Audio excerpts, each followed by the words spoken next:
What's going on, everybody? I've got a question for you. I want to know what the hell is aluminum doing in deodorant? Aluminum foil, that is. Let's get into it. I am a two-time award-winning college chemistry professor. Yes, chemistry professor. And it's my duty to make sure that I not only educate my students, but I also educate my customers. Here's the deal. They put aluminum in deodorant to do the following that you see down here.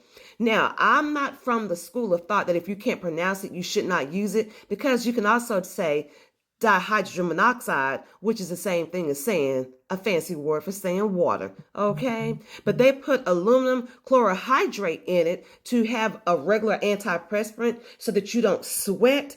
But you guys know we need to sweat. They also use aluminum zirconium in order to have a clinical strength based form of deodorant, because some of our girls actually smell a little more tight. However, by using some of these aluminum-based products and ingredients in the deodorant, it's causing problems, okay?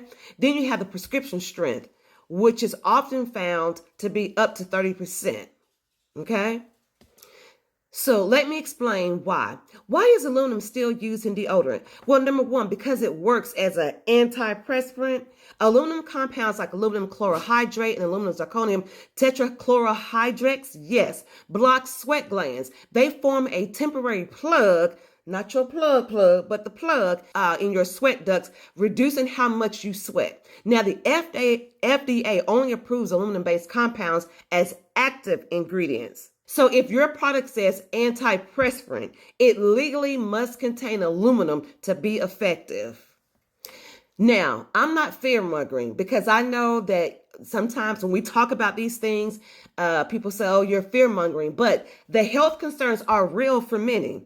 Y'all, I have lost quite a few friends to the big C. Y'all know what the C word is, okay? And I just want to tell y'all that even though we know what the verdict is out here, people are still going to use it. But there are some studies that have raised concerns about aluminum absorption, especially under freshly shaved arms where skin may be more permeable. That means if you're shaving your arms and then you put deodorant, them other folks deodorant under your armpits, you are letting that go immediately into your bloodstream. Remember, you just cut your arm, right? Slightly, even though you didn't cut it enough to bleed, but you still have open pores.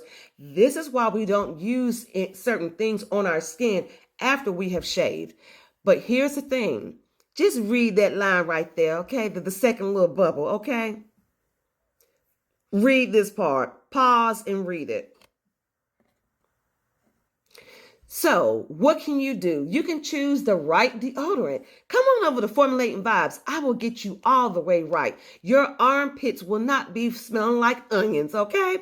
So let me explain why. You want to look for aluminum-free products. Aluminum-free products. That means products that don't have that aluminum stuff. The one that I just showed y'all a slide ago. You want to make sure that you have either magnesium hydroxide, which is going to help to neutralize those odor-causing bacteria. You want to also use ingredients like zinc oxide, because it's antibacterial and it's also safe on it's gentle on your skin. Even they use that in baby diaper rash cream, okay? And also you want to use arrowroot powder because it helps to absorb moisture naturally. If you want to learn more, just comment deodorant and I'll share with you all how you can, get on the right track for your armpit health, okay?